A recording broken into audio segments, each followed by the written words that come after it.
Blood trickled down Raymond Thompson's face as the officer pressed his knee harder. "Please, this is my home," Raymond whispered. The officer laughed. "Sure it is, boy." Little did they know the man they were brutalizing was director of the Federal Bureau of Investigation. Before we dive deeper into this shocking story, let me know where you're watching from in the comments below. Hit that like button and subscribe if you want to see justice served in cases of racial discrimination.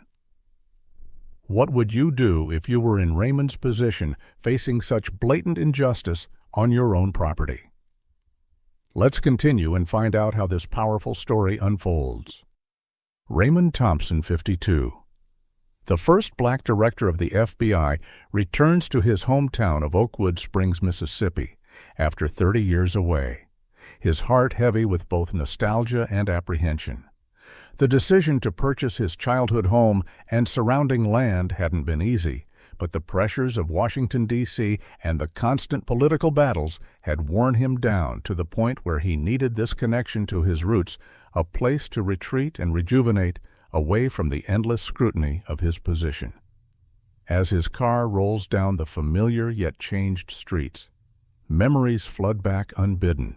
His father, William Thompson, working double shifts as a janitor at the courthouse just to keep food on the table. The indignities he suffered with quiet dignity. The segregated schools where Raymond had to use tattered second-hand textbooks while white schools received new supplies.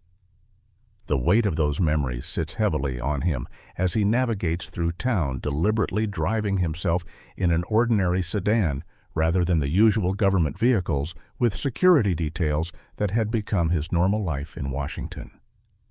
For the first time in years, he feels a strange sense of freedom, mixed with vulnerability, being just Raymond again instead of Director Thompson with his protective entourage. His rise from this small, segregated town to the highest law enforcement position in the country had been nothing short of extraordinary. Distinguished service in the Marines after college success as a prosecutor taking down corrupt officials regardless of their power appointment as a federal judge known for his fair but firm application of the law. And finally, his surprise appointment as FBI director by the president who recognized his unimpeachable integrity and brilliant legal mind. Yet despite his accomplishments, Raymond faces constant undermining and thinly veiled racist opposition in Washington, particularly from Senator Gregory Vaughn, who publicly questions whether a man of his background could truly understand American values and security needs. The coded language isn't lost on Raymond or anyone else paying attention. The property purchase had been conducted through a shell company to maintain his privacy, the paperwork handled discreetly to prevent media attention or security concerns. The historic Thompson family home and surrounding 10 acres had been vacant for years after being seized for tax purposes decades ago, appearing abandoned to locals despite his legal ownership for the past 6 months. Raymond parks at the overgrown driveway, taking in the dilapidated condition of what was once a proud if modest family home, where his father had taught him the value of education, integrity, and perseverance. His wife Diana, a prominent civil rights attorney currently wrapping up a major class action lawsuit in D.C., is scheduled to join him next week to begin renovation plans. They dream of transforming the property into not just a personal retreat, but eventually a community resource, though those plans remain private for now. As dusk falls across the property, Raymond walks the perimeter, assessing the work needed, mentally cataloging repairs as cicadas begin their evening chorus and fireflies emerge in the tall grass. The peaceful moment is shattered when security alarms blare from a neighboring property about half a mile away, followed shortly by the sound of police sirens screaming down the rural road toward the general area. Raymond thinks nothing of it, initially continuing his inspection of an old well house, unaware that his quiet homecoming is about to become a nightmare that will expose the cancer of racism still eating away at the heart of his hometown. Officers. Tyler Jenkins and Brett Maxwell respond to the security alarm with typical small-town efficiency, their cruiser kicking up dust as they speed down the country road, but instead of investigating the actual alarm at the Henderson property, their attention immediately locks onto the unexpected sight of a black man examining what they consider abandoned property. Without hesitation, they swerve onto the Thompson land, high beams blinding Raymond as they screech to a stop and emerge with hands already hovering near their weapons. "Hands where I can see them! What are you doing on this property?" Officer Jenkins shouts, his voice carrying unnecessary aggression for what should be a simple inquiry. Raymond, instantly recognizing the dangerous situation from both personal experience and professional knowledge, raises his hand slowly and responds with deliberate calm. "Good evening, officers. I'm Raymond Thompson. I own this property." The statement is met with visible disbelief, Officer Maxwell exchanging a skeptical glance with his partner before responding, "This place has been empty for years. Let's see some ID proving you own it." Raymond carefully explains, "I have my identification in my wallet.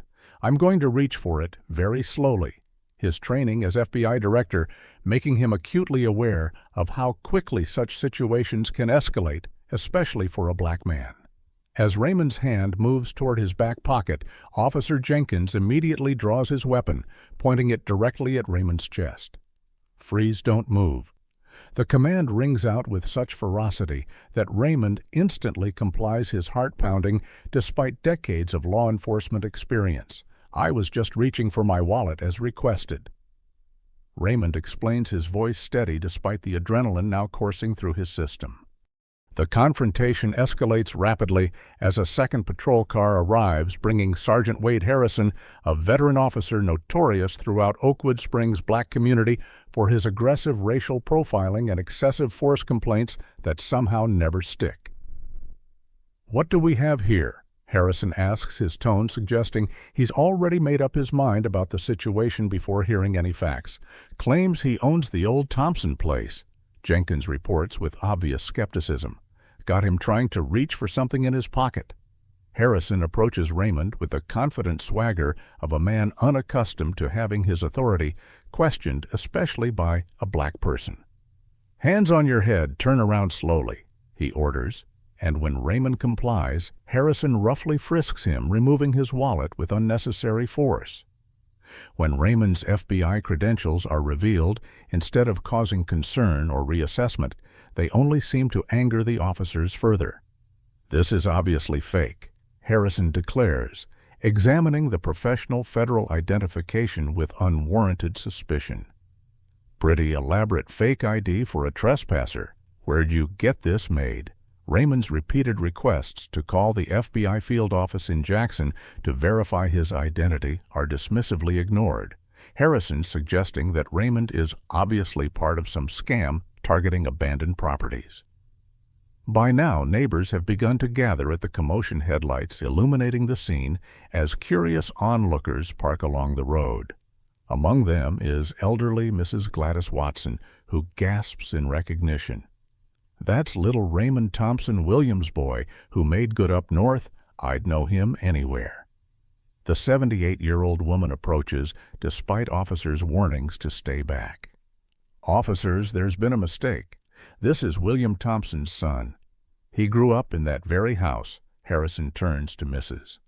Watson with barely concealed contempt. "Ma'am, step back or you'll be arrested for interfering with police business. This man is trespassing and using false identification." When Mrs. Watson continues protesting, another officer steps forward to escort her back to the growing crowd, his hand unnecessarily firm on her frail arm. The situation deteriorates further as Harrison orders Raymond handcuffed despite his complete cooperation. "You have no right to detain me. I am the legal owner of this property and a federal official," Raymond states firmly, years of legal training evident in his precise language.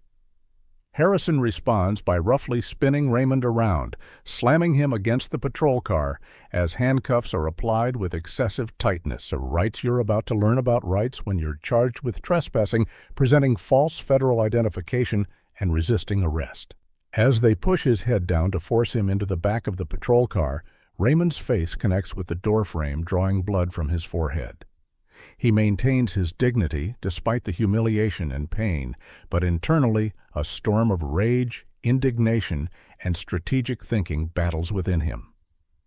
As the car pulls away, Raymond notices something the officers have missed: the small, discreet security cameras he had installed 2 weeks prior during his previous visit, silently recording the entire confrontation from multiple angles. The realization provides a small measure of comfort as he's driven away from his own property, blood trickling down his face while neighbors watch in confusion and dismay. Raymond Thompson sits ramrod straight on the hard bench in the processing area of Oakwood Springs Police Department, his wrists still painfully restricted by handcuffs that the officers deliberately fastened too tight, a common intimidation tactic he recognized from both FBI training and the lived experience of being a black man in America.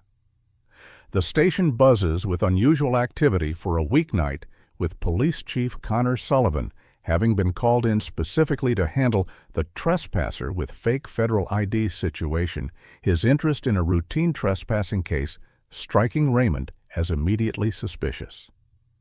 "So you're the one claiming to be some big-shot FBI man," Sullivan says as he swaggers into the processing area, not bothering to introduce himself, though his nameplate and the deference of other officers makes his position clear.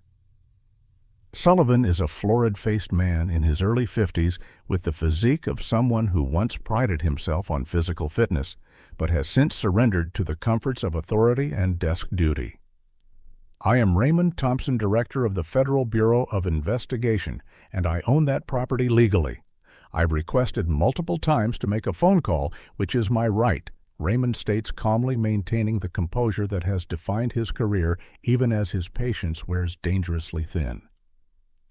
Sullivan chuckles, exchanging knowing glances with Sergeant Harrison. "You'll get your phone call when processing is complete. No rush. We've got all night to sort this out."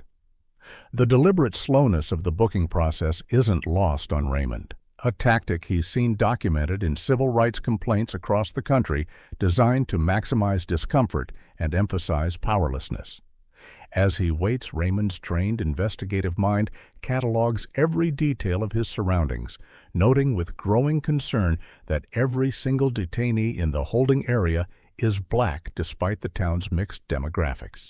From conversations between officers that they make no attempt to keep private, Raymond overhears discussions of other recent arrests: a black teenager held for suspicious behavior while walking home from basketball practice, an elderly black man detained for creating a disturbance after questioning why he was being followed in a department store. Each case follows the same pattern of vague charges that could never stand up in court but serve the purpose of harassment and intimidation. During fingerprinting, Raymond establishes brief rapport with Officer Alicia Rodriguez, a young Latina officer who, unlike her colleagues, treats him with basic dignity, offering him a tissue for his still bleeding forehead and loosening his handcuffs slightly when no one is watching. "This doesn't seem right," she whispers, her voice barely audible as she processes his fingerprints. Raymond studies her, recognizing the conflict in her eyes. Someone new enough to still question injustice, but not yet secure enough in her position to challenge it openly. When the fingerprinting system flashes an alert, Officer Rodriguez's eyes widen momentarily before Chief Sullivan abruptly nudges her aside. "Computer glitch," he mutters, closing the screen before Raymond can see what triggered the alert. "Put him in interview room 3. The interrogation that follows drops any pretense of professional police procedure as Sullivan, joined by Sergeant Harrison, employs tactics that would horrify any police oversight committee. "Listen, boy." Sullivan begins the racial slur deliberately chosen. "We know you're running some kind of scam here. That land was supposed to go to a proper development company at the county auction next month. Now, Suddenly, some out-of-towner shows up with fake papers and a fancy ID. The revelation is telling. Sullivan has specific knowledge about the property's intended sale that suggests personal interest. That property was purchased legally 6 months ago by my corporation, with all taxes and fees paid in full. Raymond responds evenly. This information is verifiable through county records. Once again, I request my phone call.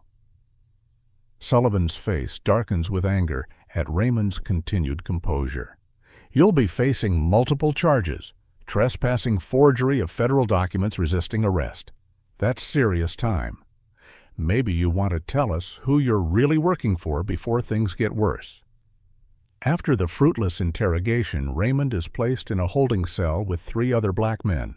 Jamal Lewis, a local high school mathematics teacher, arrested for loitering while waiting to pick up his daughter from a friend's house in a predominantly white neighborhood. Marcus Wilkins, a college student, stopped for a broken tail light that subsequent inspection proved was functioning perfectly. And Elijah Freeman, a retired postal worker, held for disorderly conduct after questioning an officer who had followed him through a grocery store. As they share their stories, a clear pattern emerges of systematic harassment designed to intimidate the black community and generate revenue through exorbitant bail and court fees. They've been doing this for years, Jamal explains quietly, constantly aware of the officers occasionally passing by the cell. Chief Sullivan's brother-in-law runs the biggest real estate development company in the county. Somehow they always end up with properties seized for code violations or tax issues, especially if they're owned by black families. The information confirms Raymond's growing suspicions about the true nature of Oakwood Springs law enforcement practices. Meanwhile, in Washington, D.C., Diana Thompson grows increasingly concerned as her husband fails to answer his phone for their nightly check-in, something that has never happened in their 15 years of marriage, regardless of his demanding schedule. After multiple calls go straight to voicemail, she begins making calls of her own, first to the security company monitoring their new property, then to contacts who might help locate her husband without triggering a public incident. What do you think about Raymond's decision to remain calm despite the blatant injustice he's experiencing? Comment number 1, if you believe staying composed was the right strategy, or number 2, if you think he should have immediately asserted his authority as FBI director. Don't forget to like this video if you're outraged by the treatment Raymond is receiving at the hands of these corrupt officers. Subscribe to see more stories exposing racial injustice in America. Will Diana be able to locate Raymond before the situation escalates further? Will Officer Rodriguez follow her conscience and do the right thing? And what will happen when these small-town officers discover they've arrested the director of the FBI? Stay tuned as we continue this powerful story of justice and accountability. FBI Deputy Director Marcus Chen sits at his desk in the J. Edgar Hoover building. A growing sense of unease settling over him as he notices that Director Thompson has missed the mandatory security check-in protocol for the 3rd consecutive hour, something unprecedented in Thompson's meticulous tenure. Run his GPS location again. Chen instructs his assistant protocols for the director's safety automatically activating without needing to declare a formal emergency yet. The results display on his secure monitor. Director Raymond Thompson's phone shows stationary at the Oakwood Springs Police Department in Mississippi. That can't be right, Chen mutters, knowing the director was taking personal time at his newly purchased property, but finding no reason he would be at a local police station for over 3 hours without notification. Making a quick decision, Chen calls Agent Sophia Davis, the special agent in charge of the Jackson field office. I need you to personally check on a sensitive matter in Oakwood Springs. Director Thompson's location is showing at their police department. No lights and sirens, no team, just a discreet verification of his status. Agent Davis, a sharp and experienced field agent with 15 years at the Bureau, immediately recognizes the unusual nature of the request. Understood. I'll handle it personally. Estimated arrival in 40 minutes. As this federal response begins, mobilizing Officer Alicia Rodriguez sits alone in the station's break room, her coffee untouched as she struggles with mounting ethical concerns. The fingerprint alert she saw before Chief Sullivan abruptly closed the screen has been gnawing at her conscience. Using her credentials, she accesses the system again and conducts a proper search on Raymond Thompson, her heart nearly stopping when the results confirm what she suspected. The man currently sitting in their holding cell is indeed the director of the Federal Bureau of Investigation. The revelation places her at a critical moral crossroads. Report to Sullivan, as procedure would dictate, or find another way to address the massive injustice unfolding within her department. Meanwhile, Diana Thompson has reached the Jackson FBI field office by phone, her controlled but urgent tone immediately conveying the seriousness of the situation to the overnight duty officer. My husband, Director Thompson, is not answering his phone, and his last known location was his property in Oakwood Springs. This is completely out of character and requires immediate attention. The call triggers another layer of response, converging with Deputy Director Chen's already initiated actions. Back at the Oakwood Springs Police Department, Chief Sullivan confers with Mayor Richard Bennett in his office, the door firmly closed. We need to transfer him to county before anyone starts asking questions, Sullivan insists, running his hand through thinning hair. The paperwork for those charges won't hold up to serious scrutiny. We need to move him into the system where he'll just be another number. Bennett, a polished politician in an expensive suit that seems out of place in the small station, nods in agreement. Harrison says this guy keeps insisting he's some federal big shot. We can't risk anyone believing him. My brother's development deal cannot fall through. We're too far invested. Their conversation is interrupted by a knock at the door as Officer Rodriguez requests a word with the chief, her professional demeanor masking her internal turmoil. Before she can speak, however, the station's front desk officer buzzes through on the intercom. Chief, there's an FBI agent here asking to speak with you. Agent Sophia Davis from the Jackson field office. The color drains from Sullivan's face as he exchanges a panicked glance with the mayor. Tell her I'll be right out. When Sullivan emerges to meet Agent Davis, he adopts a cordial, cooperative tone that contrasts sharply with his previous demeanor.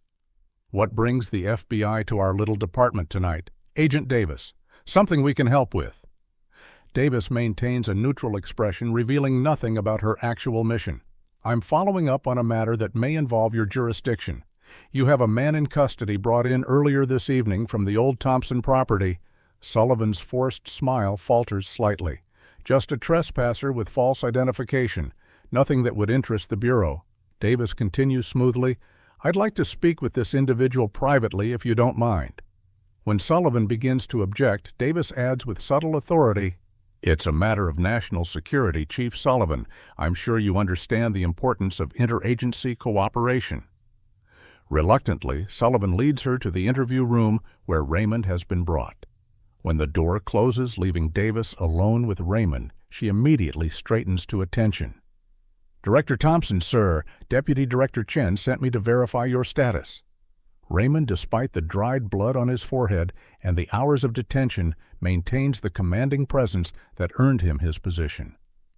At ease, Agent Davis, I appreciate the response, but I'm going to ask you not to reveal my identity to the department yet. Davis looks surprised, but quickly composes herself. Sir. Raymond leans forward, speaking quietly. I've uncovered what appears to be systematic civil rights violations and possibly criminal conspiracy within this department. I want to gather more evidence before showing our full hand. He quickly outlines what he's learned from fellow detainees and his own observations. I need you to set up surveillance on this department and prepare backup, but maintain the fiction that you're investigating an unrelated matter. Contact Diana and let her know I'm safe but pursuing an investigation. And find out everything you can about development plans for my property and others in predominantly black neighborhoods. Davis nods, processing the unusual assignment. Understood, sir, and if they attempt to transfer you to county custody, Raymond's expression hardens. Delay tactics only. I'll reveal my identity before allowing that to happen. The longer I'm here, the more I can learn from the inside. As Davis prepares to leave, Officer Rodriguez approaches her in the hallway, deliberately creating an encounter away from surveillance cameras. Agent Davis, could I speak with you privately? It's about the man brought in from the Thompson property. Davis studies the young officer carefully before responding, Of course, Officer Rodriguez. Outside in the parking lot, Rodriguez confirms what Davis already knows. The fingerprint system identified him as FBI Director Thompson. Chief Sullivan saw it and closed the screen. They're planning to transfer him to county on falsified charges, where it'll be harder to track him in the system. Davis maintains her cover but acknowledges the information. Thank you, Officer Rodriguez. This took courage. Inside the station, Chief Sullivan has initiated a lockdown restricting all non-essential personnel from entering or leaving. No one talks to the prisoner without my direct approval, he orders, sensing his control of the situation slipping away. In Washington, D.C., Senator Gregory Vaughn receives a late-night call from Mayor Bennett, the conversation brief but laden with implication.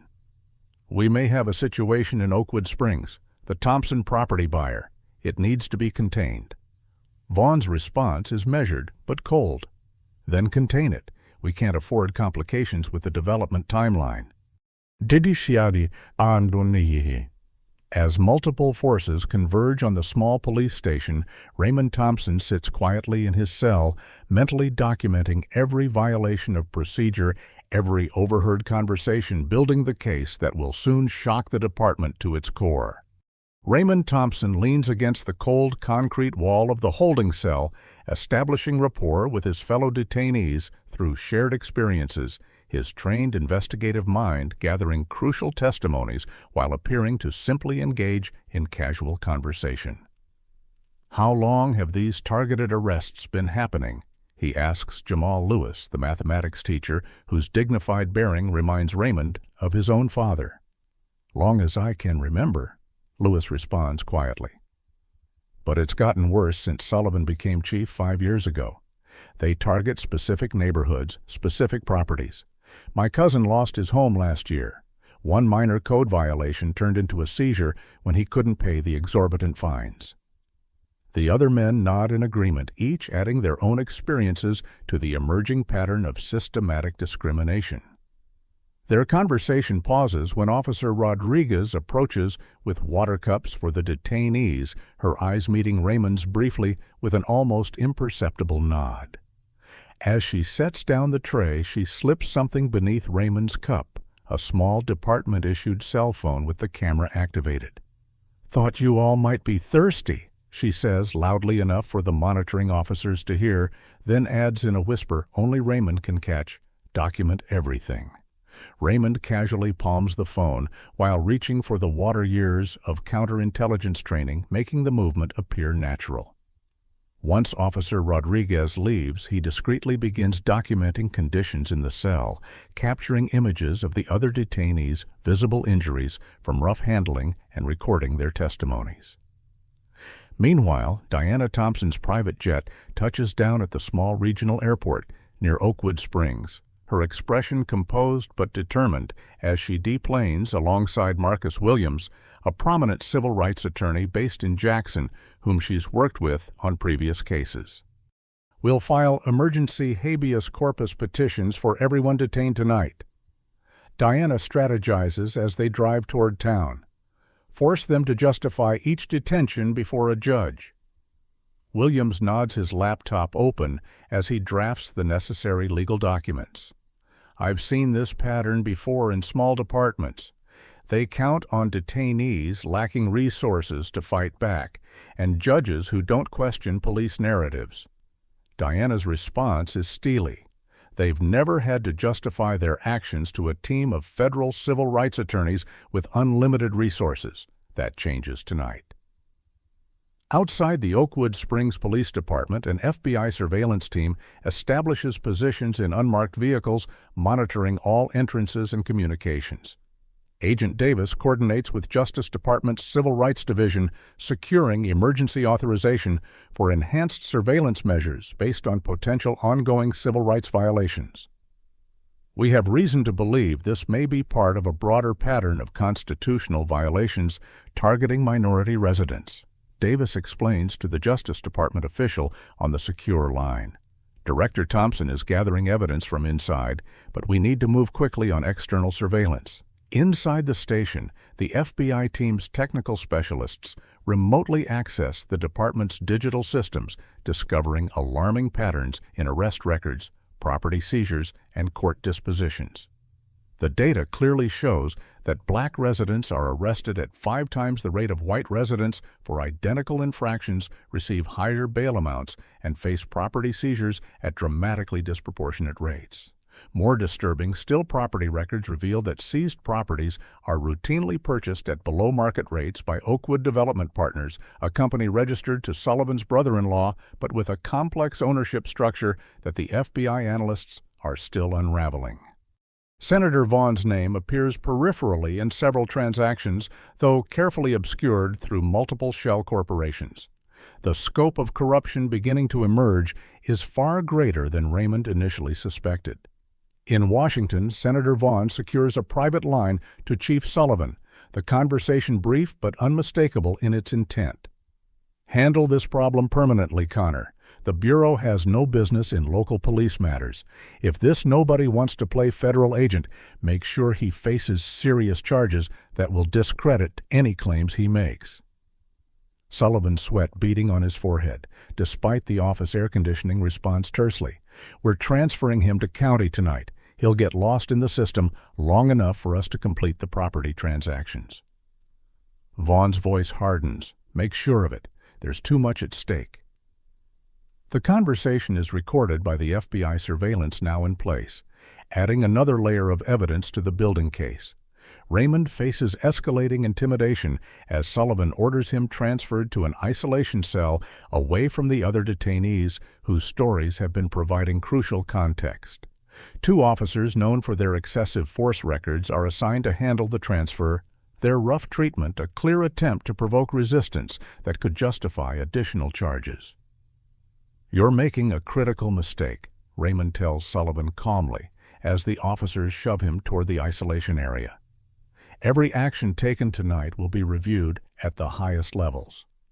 Sullivan scoffs, though a flicker of uncertainty crosses his face. Big talk from a trespasser. Maybe a night in isolation will help you remember who you really are and drop this FBI director fantasy. In the community, Mrs. Watson has not remained idle after witnessing Raymond's arrest. The elderly woman has mobilized longtime residents who recognize Raymond from his childhood gathering at her home to provide statements about what they witnessed.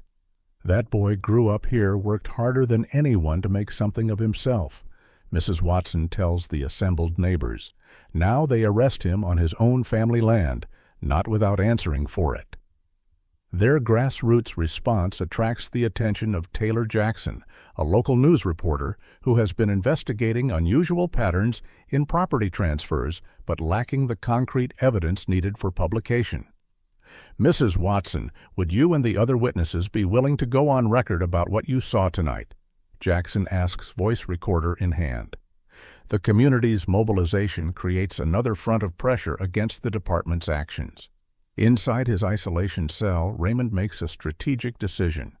When Sullivan returns to check on him, Raymond reveals just enough information to create doubt and anxiety without showing his full hand. Chief Sullivan, I'm going to give you one opportunity to correct course, he states with the quiet authority that has made world leaders and criminal masterminds alike take notice during his career.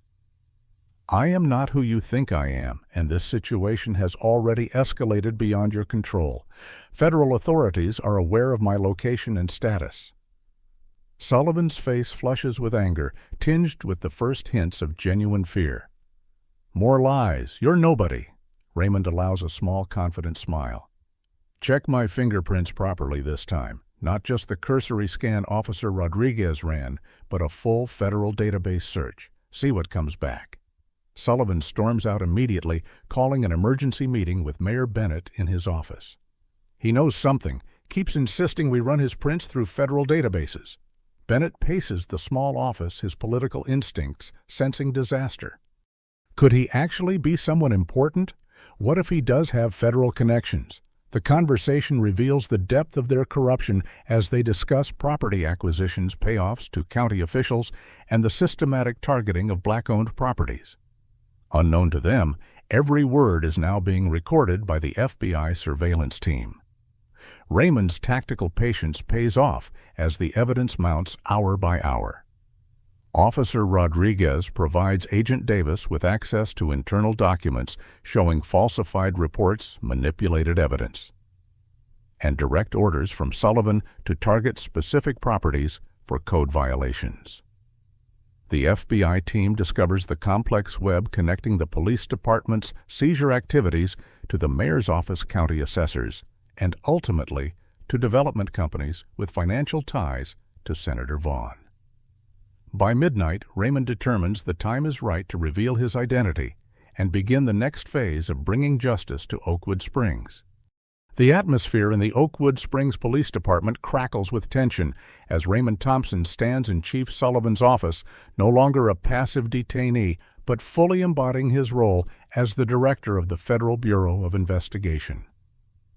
Chief Sullivan, I am formally identifying myself as FBI Director Raymond Thompson. Your department has unlawfully detained me, denied my constitutional rights, and exhibited a pattern of discriminatory law enforcement that violates federal civil rights statutes. Sullivan's face cycles through expressions of disbelief, shock, and finally settling on desperate calculation. This is ridiculous. Anyone can claim to be the FBI director. The office door opens as Agent Davis enters, her badge prominently displayed. Chief Sullivan, I can confirm this is Director Thompson. I've just received authorization to inform you that your department is now under federal investigation for civil rights violations, abuse of power, and potential racketeering charges. Sullivan's complexion pales to an ashen gray as the reality of his situation begins to sink in. There's been a misunderstanding. He stammers, sweat beading visibly on his forehead. We received reports of trespassing, and Director Thompson didn't properly identify himself. Raymond's response is measured but unyielding. I identified myself multiple times and showed federal credentials that your officers dismissed as fake. The property in question has been legally owned by me for 6 months.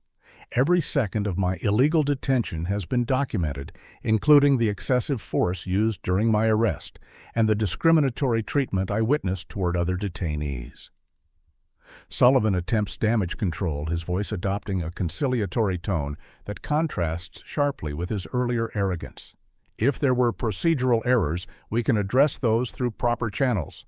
There's no need for federal involvement in what amounts to a local misunderstanding. Raymond steps closer, his presence filling the room, despite his still disheveled appearance. This isn't about a single incident, Chief Sullivan. My experience tonight exposed systematic abuses that appear to be standard operating procedure in your department. I am officially placing you and this department under investigation effective immediately.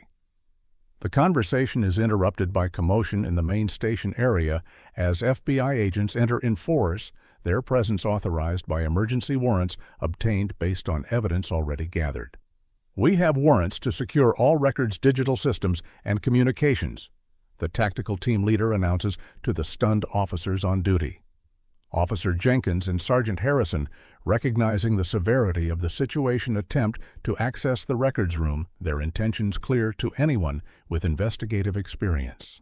Raymond personally intercepts them, his voice carrying the full weight of federal authority. Officer Jenkins, Sergeant Harrison, you are being placed under arrest for obstruction of justice. The destruction of evidence is a federal offense carrying a sentence of up to 20 years. The officers freeze, caught in the act of removing files from cabinets, Harrison's hand already holding a folder labeled Property Seizure Protocols that he hastily attempts to conceal. As Raymond personally applies handcuffs to Harrison, the sergeant's facade of authority crumbles. I was just following orders, he mutters, the classic defense of those caught in systematic wrongdoing. Orders to violate citizens' civil rights are unlawful on their face. Raymond responds calmly.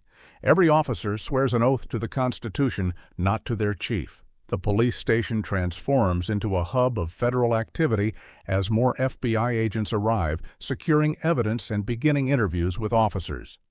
Mayor Bennett rushes in, alerted by frantic calls from Sullivan, his usual political polish shattered by the unexpected crisis. "What is the meaning of this?" he demands, then falters as Raymond turns to face him. "Mayor Bennett, perfect timing. We were just discussing the pattern of property seizures that disproportionately target black homeowners, followed by sales to development companies connected to your brother-in-law's firm." Bennett's reaction confirms Raymond's suspicions as the mayor immediately shifts to damage control mode.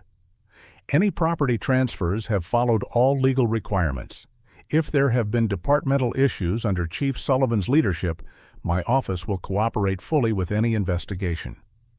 The calculated distancing attempt doesn't impress Raymond, who responds, "Interesting that you immediately focus on property transfers when I hadn't mentioned your office's involvement yet.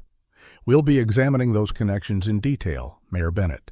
The confrontation expands as a parallel FBI team executes a warrant at City Hall securing documents related to property transfers, zoning changes, and communications between the mayor's office and development companies.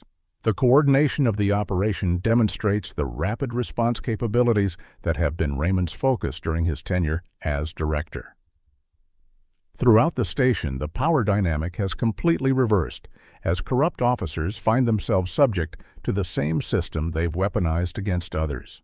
Officer Rodriguez approaches Agent Davis officially, offering her cooperation as an internal witness.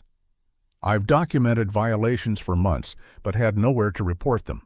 The entire chain of command is involved." Meanwhile, Sullivan makes a desperate call to Senator Vaughn, unaware that FBI surveillance is now recording every word. "They're here? The actual FBI director. It was him all along," Sullivan hisses into the phone, panic evident in every syllable. "You need to make some calls. Get this shut down." Vaughn's response is cold and calculated. "I don't know what you're talking about, Chief Sullivan.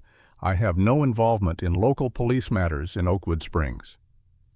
The senator's immediate abandonment of his co-conspirator is noted by the surveillance team as evidence of consciousness of guilt. Raymond addresses the assembled officers, his decades of leadership experience evident in his ability to command attention despite his disheveled appearance. "I'm offering limited immunity to officers who come forward voluntarily with information about civil rights violations, discriminatory enforcement patterns, and the property seizure scheme. This offer expires in 24 hours. The department quickly divides between those rushing to secure legal protection through cooperation and those maintaining a code of silence, though the latter group shrinks hourly as the evidence mounted against them becomes apparent. Outside the station, community members have gathered as word spreads about the FBI presence, their numbers growing as those unlawfully detained are gradually released after giving statements. Diana Thompson arrives with attorney Marcus Williams, their legal team immediately beginning to process civil rights complaints from affected community members. The reunion between Raymond and Diana is brief but powerful, her composed exterior momentarily breaking at the sight of dried blood on his forehead. "They'll answer for this," she promises quietly, her expertise in civil rights law making the words not just comfort, but a professional assessment. Raymond embraces her briefly before returning to the task at hand. "It's bigger than we thought. The pattern of abuse extends beyond the police department to the entire municipal structure." As the night progresses, Sullivan's desperate attempts to contact powerful allies are systematically blocked as word spreads of the federal investigation.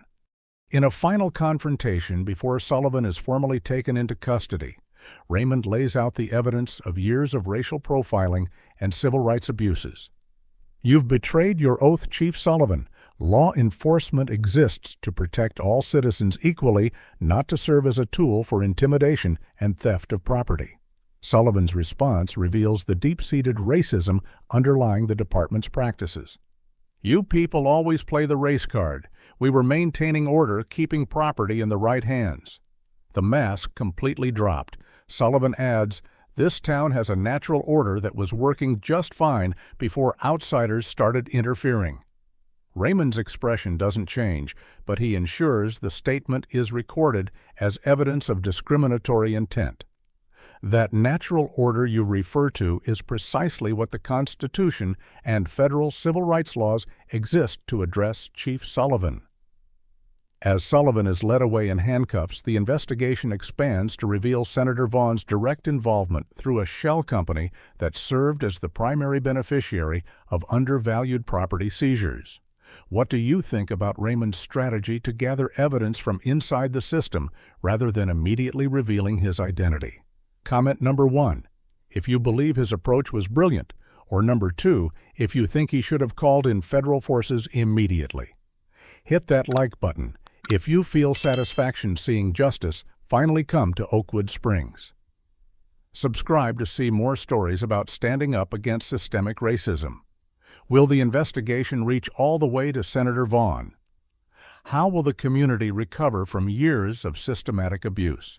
And what challenges will Raymond face as he exposes corruption at increasingly higher levels of power?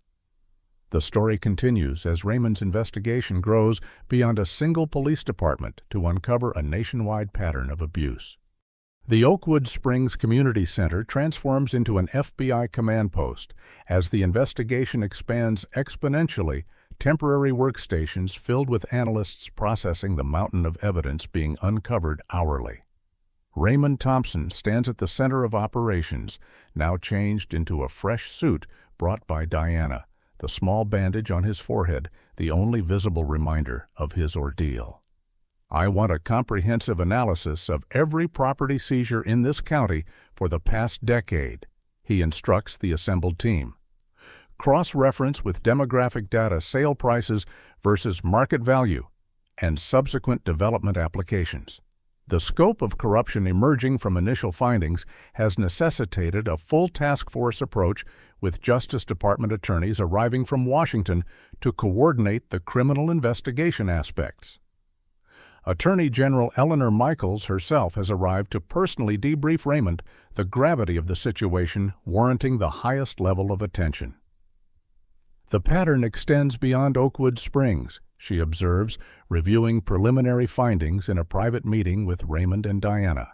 "We're seeing similar schemes in at least 5 other counties, all with connections to Vaughn's investment groups." Raymond nods grimly.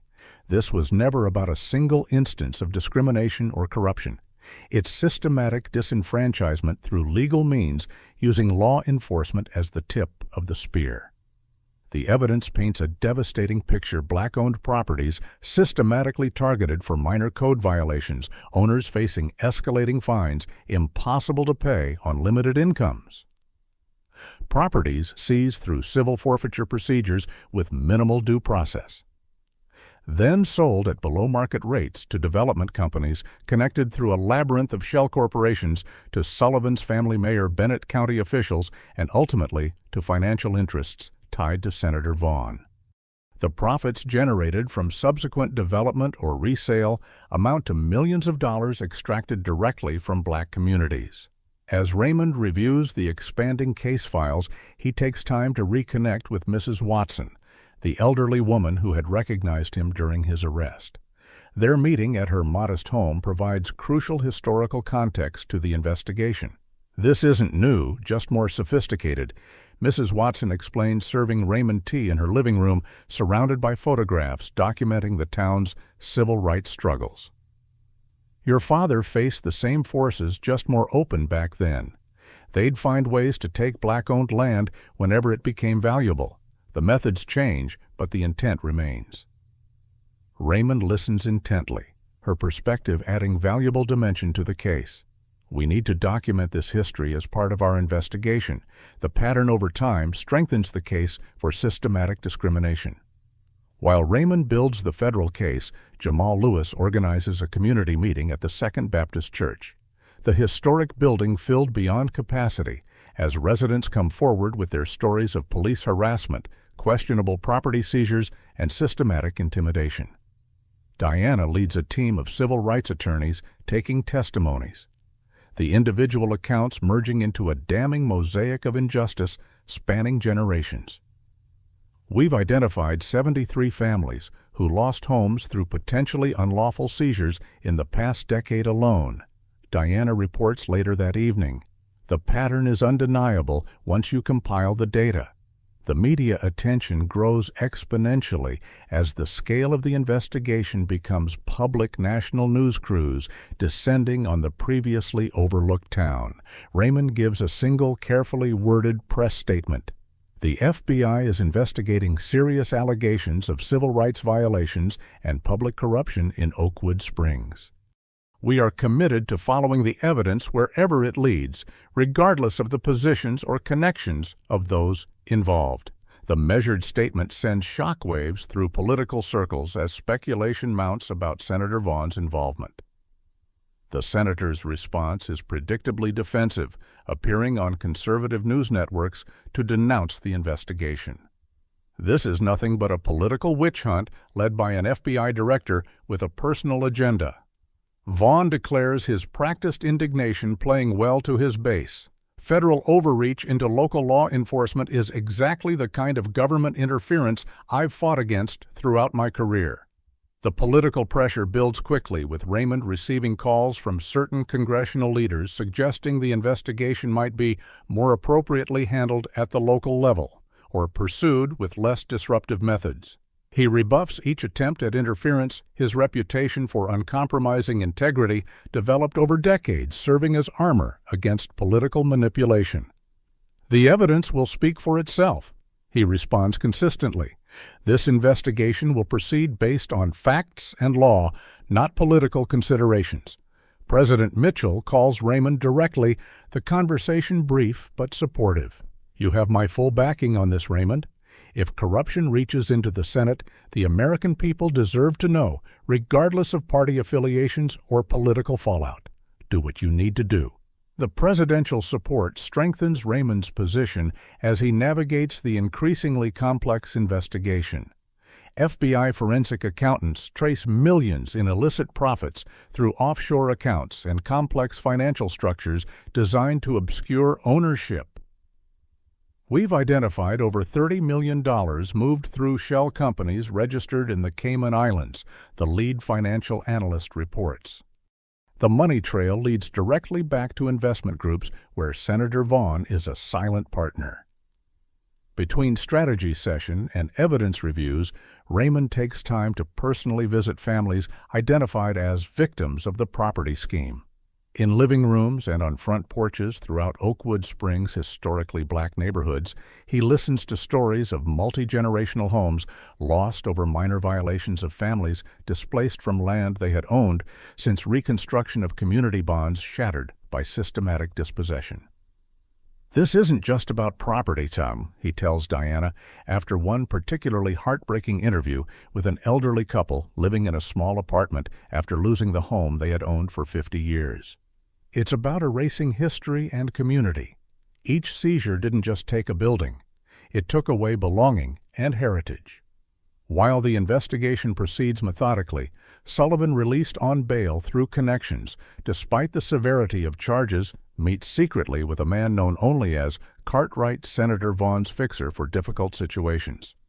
Their conversation in a roadside diner 20 miles outside town is observed by FBI surveillance. The senator is concerned about your ability to stay quiet. Cartwright states flatly, stirring coffee he doesn't drink. He wants assurances that your legal troubles won't become his. Sullivan, looking haggard after just days of the investigation, responds desperately, "I've lost everything already. What does he expect me to do?" Cartwright slides an envelope across the table. "Disappear. Tonight. There's a property in Costa Rica and enough cash to start over. Alternative scenarios are less comfortable." The thinly veiled threat is interrupted when Agent Davis and her team move in, arresting Cartwright for witness tampering and attempted obstruction of justice. The incident adds another layer to the case against Vaughn, the connection between the senator and Sullivan now directly established. The following morning, Agent Davis uncovers information about a more sinister plot through an informant in Vaughn's organization. "They're planning to eliminate the problem permanently," she reports urgently to Raymond. "A contract has been arranged through intermediaries. You need protection immediately." Raymond considers the threat assessment balancing security needs against his determination to remain connected to the community aspects of the investigation. "Increase the security detail, but keep it discreet. I won't be driven into hiding while we're making progress." The decision proves prescient as tensions in Oakwood Springs escalate, with supporters of the corrupt officials beginning to organize counter-protests against the FBI presence. Threatening messages are left at homes of witnesses who have cooperated with the investigation, and Mrs. Watson's front porch is vandalized with racist graffiti. The community responds by organizing neighborhood watches, refusing to be intimidated into silence after decades of oppression. Raymond recognizes that the investigation has become more than a case. It has evolved into a pivotal moment for a community finding its voice and demanding justice too long denied. Senator Gregory Vaughn leans back in his leather chair in his Washington office, surrounded by advisors and public relations specialists as they craft a coordinated resistance strategy against the expanding FBI investigation. "We need to control the narrative," declares Vaughn's communications director, sliding a polling report across the mahogany desk. "Our base is responding well to messaging about federal overreach and attacks on local governance." Vaughn nods, his practiced politician's smile never reaching his cold eyes. "I want every friendly media outlet hammering the same points. Thompson is exceeding his authority, using the FBI to pursue a personal vendetta and destroying a thriving community with baseless accusations." The media campaign launches with precision conservative networks, featuring segments questioning Raymond's motives and methods without addressing the substantial evidence being uncovered. Is the FBI director abusing his power for a personal crusade? Becomes the chyron beneath discussions of the investigation, while Vaughn makes strategic appearances, portraying himself as a champion of local control against federal interference. Back in Oakwood Springs, the effects of this coordinated resistance manifest as local business owners, allied with the corruption ring, organize protests against the FBI presence. Federal agents out of Oakwood, signs appear in storefronts along Main Street, primarily in businesses owned by white families who benefited from the town's power structure. Sullivan's attorney, Preston Williams, holds press conferences on the courthouse steps, introducing a new element to the counter-narrative. "My client is the victim of reverse racism," Williams declares to assembled reporters. Director Thompson is targeting white law enforcement officers while ignoring actual criminal activity in minority neighborhoods. The inflammatory claim, though unsupported by any evidence, gains traction in certain circles, further dividing the already fractured community. Raymond monitors these developments with strategic, calm understanding that such resistance was inevitable once powerful interests recognized the genuine threat posed by the investigation. "They're following the standard playbook," he observes during a strategy session with Diana and the Justice Department team. "Attack the messenger, muddy the waters, create distractions from the central evidence. We stay focused on the facts and the law." Despite his outward composure, Raymond's security team detects concerning developments. Surveillance cameras identify unknown vehicles monitoring his movements around town, and FBI counterintelligence detects sophisticated attempts to access the investigation's secure communications. The resistance takes a darker turn when Mrs. Watson's home is vandalized. For a second time, the damage more extensive and threatening messages left that specifically mention her cooperation with the FBI. The elderly woman stands amidst the broken glass and spray-painted slurs, her dignity undiminished. "They've been trying to frighten us into silence for 60 years, she tells Raymond when he personally responds to the incident. "Didn't work, then won't work now." The community rallies in response, dozens of residents from the historically black neighborhoods establishing an around-the-clock presence at Mrs. Watson's home, and other witnesses' residences, creating a human shield against intimidation. We protect our own, Jamal Lewis tells reporters, the mathematics teacher emerging as a natural community organizer. For too long, we've been isolated and vulnerable. That ends today. While Raymond's team gathers evidence of current corruption, Vaughn's allies launch attacks on his professional history, combing through his years as a federal judge, seeking any controversial rulings that could be weaponized against him. Diana encounters the strategy firsthand when appearing on a national news program, blindsided by questions about Raymond's sentencing record disproportionately affecting white defendants, a claim fabricated by selectively misrepresenting case statistics. My husband's judicial record shows consistent application of sentencing guidelines regardless of defendants' backgrounds. Diana responds, her legal mind quickly dissecting the fallacious premise. What's truly revealing is how desperately certain individuals are working to distract from the evidence being uncovered in Oakwood Springs. Her poised response turns the attempted ambush into an opportunity to refocus public attention on the actual investigation. Officer Rodriguez faces perhaps the most immediate personal consequences of the resistance, ostracized by fellow officers and subjected to threatening notes in her locker after her cooperation with the FBI becomes known. Despite the pressure, she continues providing crucial testimony about departmental practices. "I didn't become an officer to participate in discrimination," she explains during a formal deposition. "The oath I took means something to me, even if others have forgotten what it represents." Raymond finds himself wrestling with moments of doubt as the resistance intensifies, questioning whether the system can truly deliver justice when corruption reaches into such powerful circles. During a rare private moment at his childhood home, now serving as his residence during the investigation, he confides in Diana, "We're asking people to believe in justice when they've seen it fail them repeatedly. What if we can't deliver us?" Diana takes his hand, her strength complementing his in their 30-year partnership. "Then we've still exposed the truth. Sometimes that's the first step toward healing.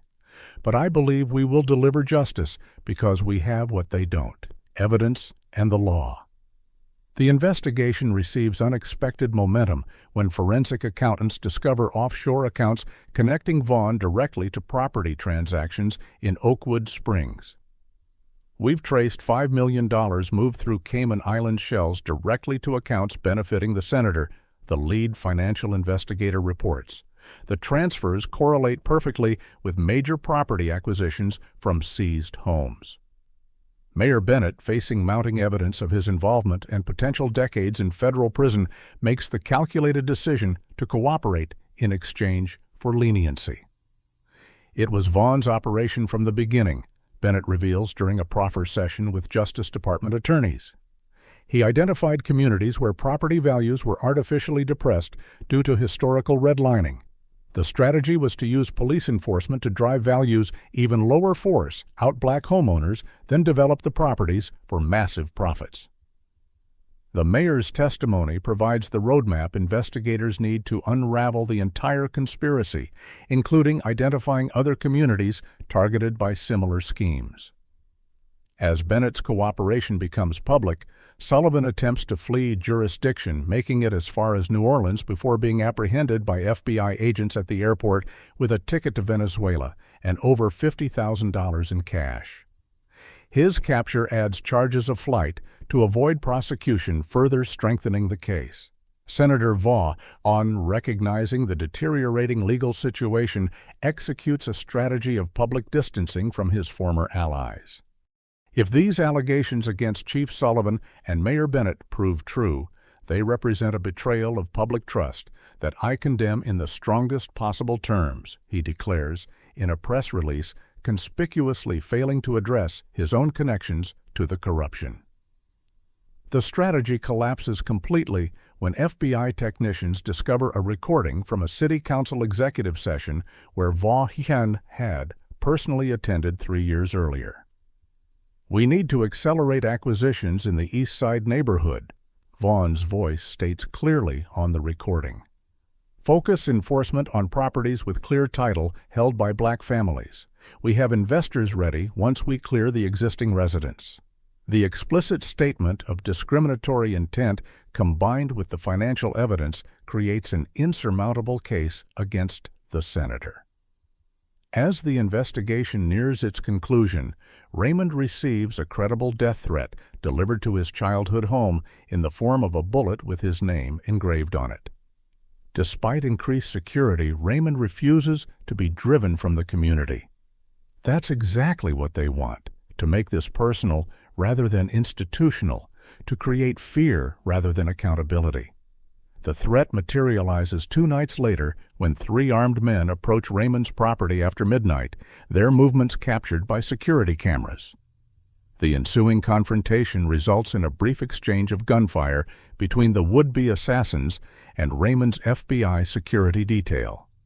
All 3 attackers are captured alive, their subsequent interrogation revealing direct connections to a security contractor previously employed by Senator Vaughn's campaigns. The assassination attempt becomes the final piece of evidence completing the case against all major conspirators in the corruption scheme that has systematically stolen Black-owned property and destroyed communities across multiple counties. 3 months after Raymond Thompson's arrest on his own property, the federal courthouse in Jackson, Mississippi, sits at the center of national attention as the corruption trial of the century unfolds. The grand jury indictments read like a local government organizational chart.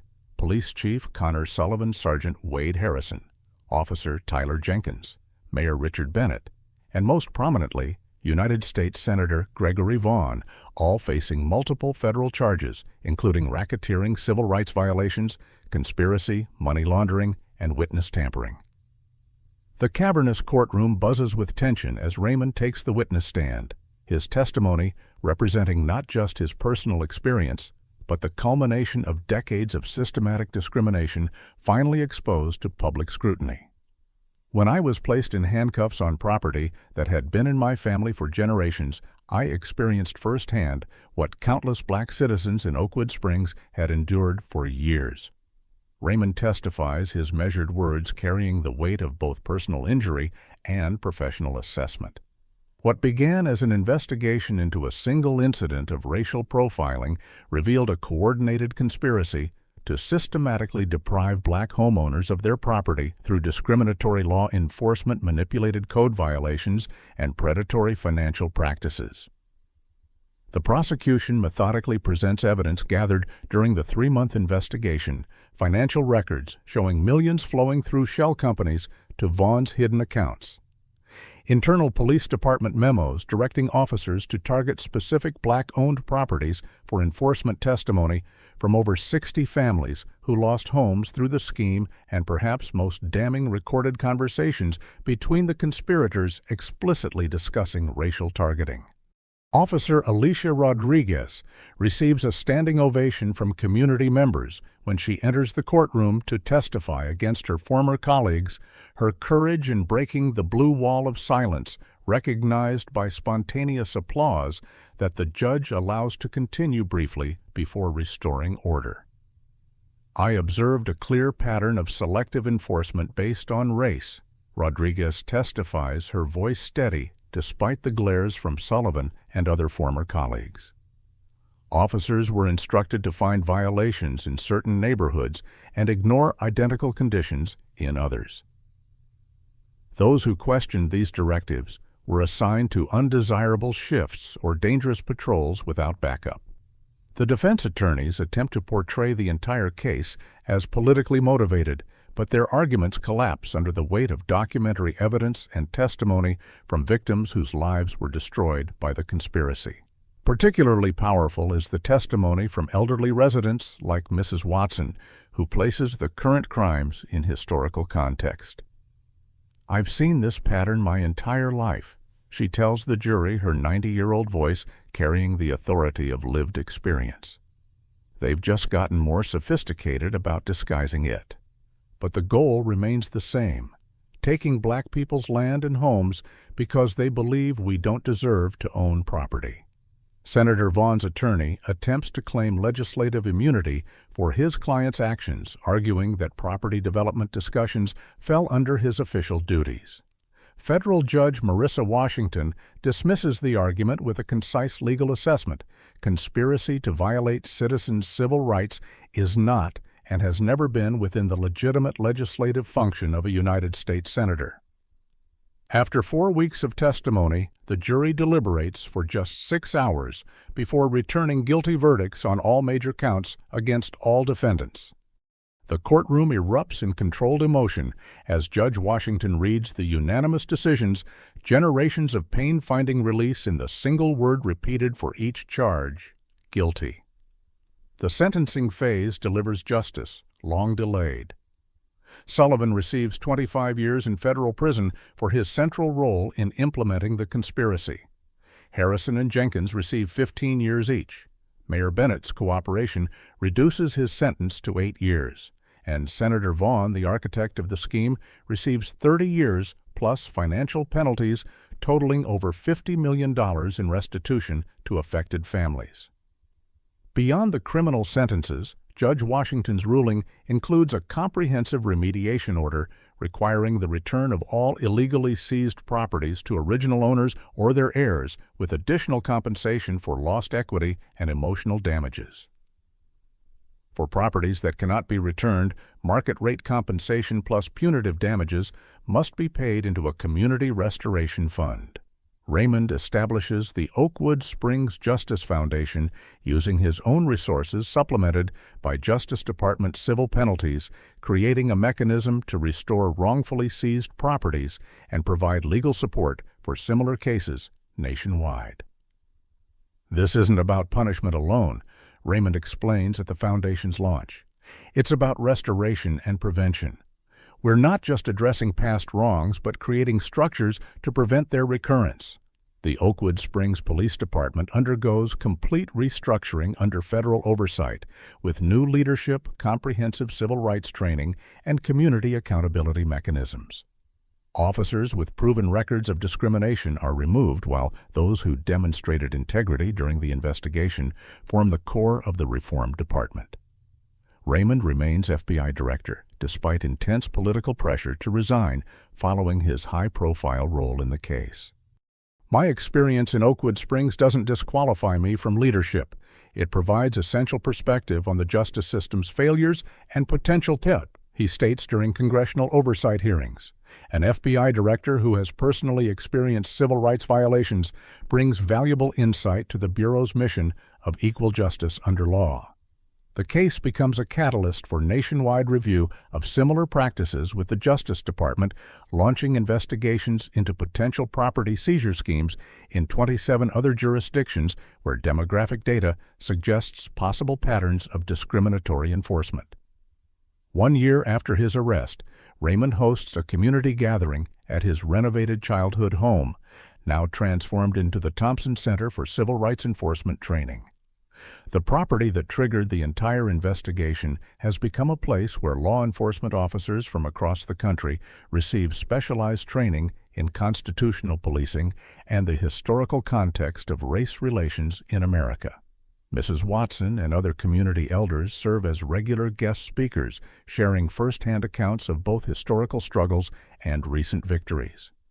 This land has come full circle, Raymond observes during the center's dedication ceremony, from a place where a black man could be arrested for standing on his own property to a place where we train officers to protect everyone's rights equally. The foundation's work expands beyond Oakwood Springs, identifying similar patterns of discrimination nationwide and providing legal and financial resources to affected communities. Diana leads this expansion, her expertise in civil rights law making her the ideal architect for systemic reform. What happened in Oakwood Springs wasn't unique, she explains to law students volunteering with the foundation.